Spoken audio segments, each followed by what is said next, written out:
પાણી બચાવો, પૈસા કમાવો. ભાઈ આપણે સૌ જાણીએ છીએ કે યુદ્ધ બાદ અથવા તો કોઈ કુદરતી આપત્તિ બાદ વિશ્વમાં ક્યાંક ને ક્યાંક પાણીની તંગી સર્જાતી હોય છે.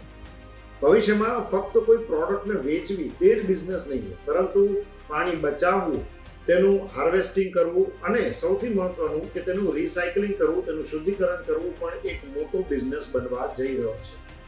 હોટેલ, સોસાયટી, ફેક્ટરી વગેરે જગ્યાએથી જે યુઝ થયેલું પાણી હોય છે તેનો સંગ્રહ કરી, તેનું શુદ્ધિકરણ કરીને ફરીથી તેને ઇન્ડસ્ટ્રીમાં આપવું, ગાર્ડનિંગમાં ઉપયોગ કરવો, ક્લિનિંગ કે કુલિંગ સિસ્ટમમાં તેને વાપરવું, તે પણ હવે એક મોટો બિઝનેસ થવા જઈ રહ્યો છે.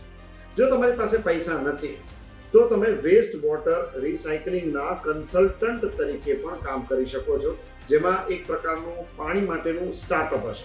પરંતુ જો તમારી પાસે 2-5 લાખ રૂપિયા ઇન્વેસ્ટ કરવા માટે છે તો પણ તમે રિસાયકલિંગ પ્લાન્ટ એટલે કે શુદ્ધિકરણ પ્લાન્ટ કરીને પણ તેમાંથી સારા પૈસા કમાઈ શકો છો.